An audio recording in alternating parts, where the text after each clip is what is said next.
Hi, my name is Iza Atira, and I would like to explain the introduction in this case study.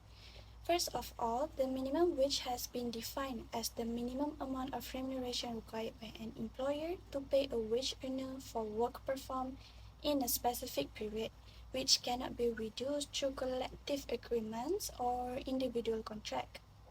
The purpose of the minimum wage is to protect workers from being paid too low.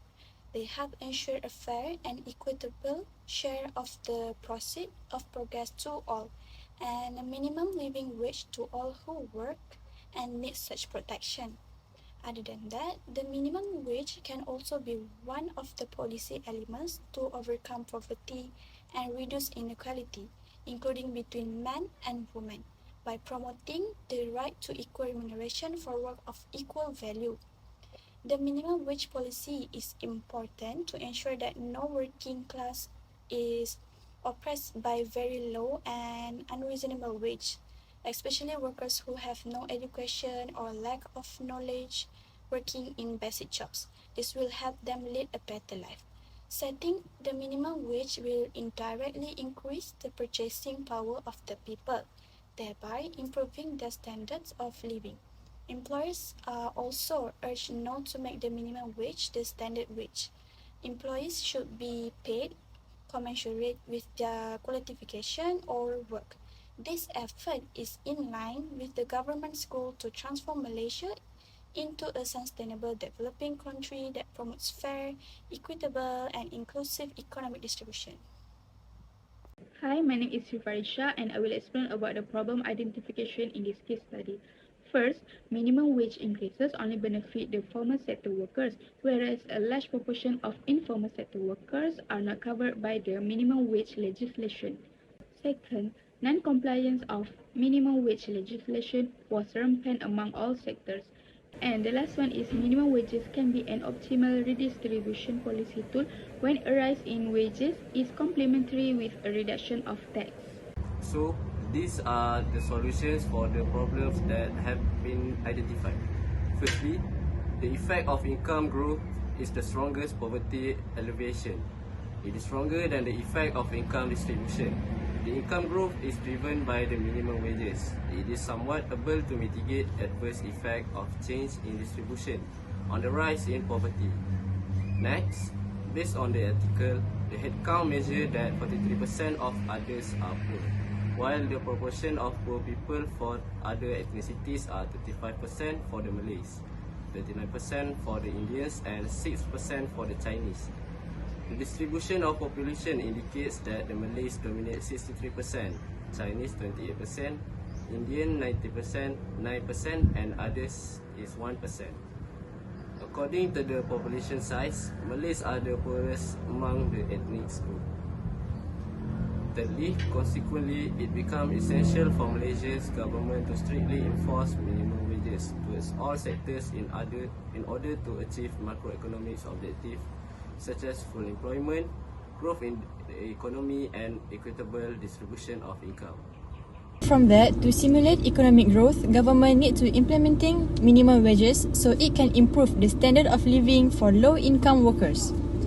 When workers earn a decent wage in return, they are more likely to spend essential goods and services and boosting demand in the economy.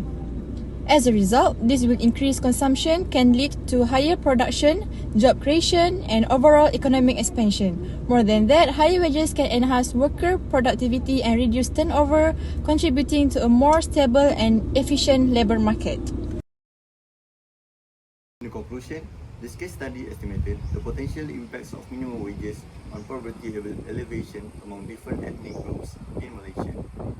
It does so with a careful methodological approach that takes into account the income and expenditure effects of minimum wages, measured in real income effects.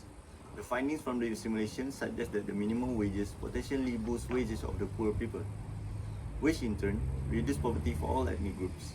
This income effect is able to offset the large increase in expenditure costs.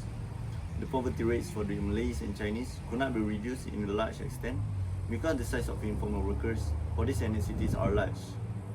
Our decomposition analysts confirmed this expectation by showing that the effect of change in income distribution associated with the rise in poverty for the Malays and Chinese, while the effect of income growth reduces poverty. Of the article. Despite the usefulness of the analysis provided in this case study, results should be interpreted with caution, particularly in relation to the policy implications. After considering all assumptions applied in this study, there are three main forces that may affect the results. First one is highly sensitive to definition informal worker. The first point is defining informal workers as those employments without National Social Security Scheme. Secondly, its simulation results indicate that only 46% of workers will benefit from the minimum wages, and another 54% who were considered as informal workers will receive no benefit. This definition cannot be taken for granted because a different definition of informal workers may produce different results. Second, income effects. The income effects may vary subject to the degree of compliance by the producers with the minimum wages. It is well documented in the literature that the degree of compliance with the minimum wages varies across countries, depending on various factors such as level of enforcement and the strength of labor laws and institutions. Therefore, results from this study can be best considered as upward bound estimates of the income effects of minimum wages. And the last one is considering wage effects. Results are run by considering only the wage effect while ignoring the employment effects.